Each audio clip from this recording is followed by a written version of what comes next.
Students in Ms. Stefan's and Mr. Wise's room were treated to talk by Vietnam veteran Roger Zellars. Roger is the father of 11th grader Solomon Zellars. After the talk, father and son had a conversation for our cameras. What do you think the class learned today about Vietnam? I hope they would learn that there's a better way than war, and that when soldiers commit to serve their country, that they give up a lot. They give up just about everything, and they lay their life on the line every second of the day, and they ought to be treated and respected. And I hope the class learn that, in the event that we have future wars and that they are around, that they can motivate people to honor the soldiers that go out to fight for their country. How often do you have flashbacks? It varies. I used to have them a lot. There was a time when I wouldn't even look at a movie about Vietnam at all. And Oliver Stone served in Vietnam. I can remember early in my recovery in 1986, I went to the movies in Kenwood to see Platoon. And there was a scene there when they went to this village and this guy was saying wasn't no VCs there.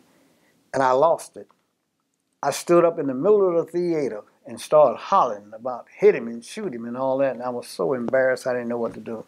That was kind of a flashback for me right there, because I experienced situations like that as we entered the village. But now I would say that I may have 1 or 2 flashbacks a month, if I'm into a heavy dream or something. But I think with the therapy that I had and talking about it has helped me a lot when having flashbacks. How many men served in Vietnam?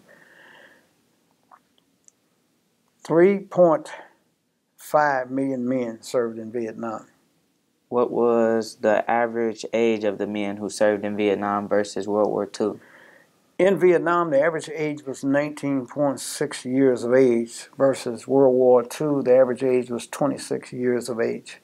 So they were a lot younger in Vietnam. I was 24 years old when I got called to go to Vietnam, and a lot of my men looked upon me as an old man. Before you had therapy, did you look at your life like a roller coaster? My life was definitely like a roller coaster. Before I had therapy, I was up and down, but I wasn't willing to share none of it with nobody. I kept it to myself. And I think that in many instances, the pain was so great, I had to drink. I drank around the clock, sometimes every day, just to try to deaden the memory and not think about it. But every day, it would come back, and I still would remember, why am I living and this cat's gone? Why did you start the After 9 group for Vietnam veterans? I started that group for Vietnam veterans to help them deal with issues of chemical dependency and post-traumatic stress disorder. Because when I did a study, I looked at the fact that 58,144 men died in Vietnam. And at that time in 1988, in June of 1988, more than 130,000 Vietnam veterans had committed suicide. And I wanted to help veterans learn a better way of life and deal with this thing called post-traumatic stress disorder. And I will say that we have been very, very successful because we have helped more than 500 men in the greater Cincinnati area during that time. How many years did you serve in Vietnam? I only served 1 year in Vietnam. And for me, that was enough. Were you ever angry at the government at any point? I can say that I was very, very angry. The way that they treated us, the way they allowed the people to treat us when we came back from Vietnam. There should have been police and people to keep them from throwing things at us and calling us names, women and baby killers. They were throwing stuff like tomatoes and eggs at us. They mistreated us terrible. And then the VA, back in them days, treated us horrible. I would go to the VA and the people working there would just talk to me something terrible. And I can remember one time, I had the urge one time to take my pistol and go over there and shoot it up. So for many, many years, I stayed away from the VA. because of the way they treated me.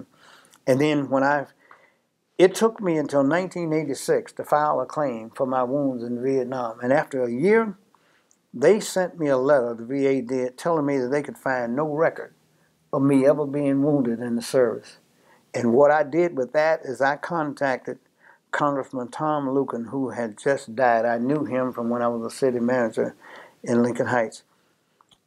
And I told him my last duty station at Fort Riley, Kansas, and within 30 days, he had gotten my records from Fort Riley, Kansas, and they awarded me my VA benefits.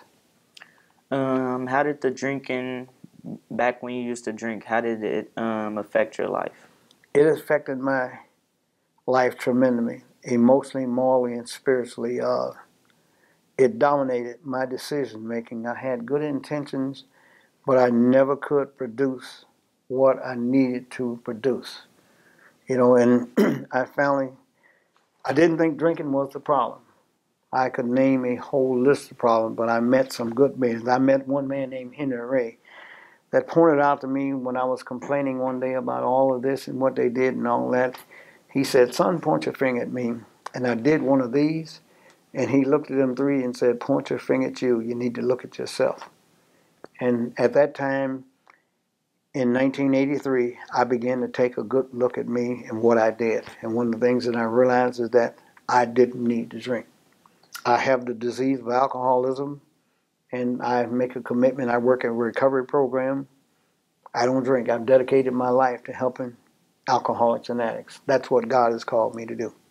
How do you feel when you see Vietnamese people now and when you're around Vietnamese people? Well, when I'm around Vietnamese people, I get nervous. The sound of the voice and all. I can remember the time some years ago when you and I were at Coney Island and the family was there, and I heard that voice, and I looked around and there was two Vietnamese women there and they were talking. I had to get out of line and sit and watch them, because the sound can play a tremendous effect on that. It takes me back to the war.